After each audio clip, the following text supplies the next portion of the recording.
Geraldine Donkey and Mrs. Bites the Wolf were looking very worried. Geraldine had just put up a poster telling everyone to watch out for a nasty burglar who had been seen in the neighborhood. Mrs. Bite was very upset.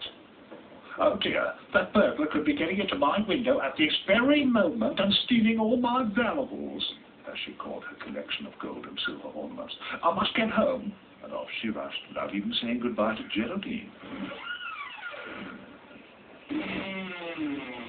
When Mrs. Bite arrived home, she hurried around, putting all her valuables into a bag.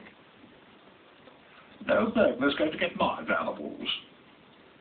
Don't forget the sausages. Where's Judy? Where's Judy? Said Joey the parrot. Put them in the dustbin. Put them in the dustbin. Be quiet, or I'll put you in the dustbin. Now, where was I? You'll never find them where I'm going to put them. Mrs. Bite started to dig a hole in the garden. It was a very deep hole, and by the time she had finished digging, it was almost dark. Mrs. Bite carefully lowered the bag into the hole. She felt her valuables were in a much safer place now. Good. I can just come down here and enjoy my lovely things whenever I want, she said to herself. And that's just what she did. She never went out anywhere, and at all times of the day and night, she would go and stand by her rock to guard the valuables. If anyone called, she'd tell them to go away. And when Monty Mouse called collecting money for the Church Mice Holiday Fund, she'd shoot him away. Before long, Mrs. Bite's strange behavior was the talk of the village. Becky Bird, who was always very nosy, said that she'd seen Mrs. Bite talking to the flowers in the garden. Geraldine, who was a great believer in fairies, was sure that Mrs. Bite was talking to the pixies, and she said she was going to sneak up to Mrs. Bite's house and have a look. So one morning, Geraldine, Ferdy Fox, and Monty Mouse decided to go up to Bite Towers and have a look at what Mrs. Bite was up to.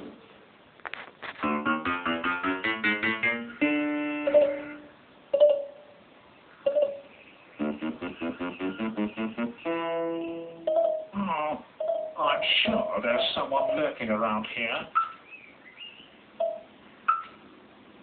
Go on, clear off, a lot of you, said Mrs. Bite. But while Mrs. Bite was making such a fuss chasing her neighbors, someone else was quietly sneaking into the garden.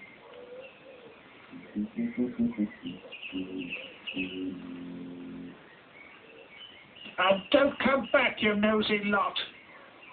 In the garden, someone was definitely up to no good. Next morning, Mrs. Bite was in a very good mood and thought she might paint a nice picture of Joey the parrot. She was busy painting all day long until at last the picture was finished. Lovely. Parrots were not Mrs. Bite's strong point. It was just starting to get dark, and Mrs. Bite thought that perhaps it was a good moment to check that her bag of valuables was safe. But when she reached the place where the bag should have been, there was no bag, just a letter. Dear Mrs. Bite, I thought that your valuables would look much nicer on my mantel shelf than stuck down a hole. Many thanks and best regards, Cyril Snatcher, burglar. P.S. That's not my real name.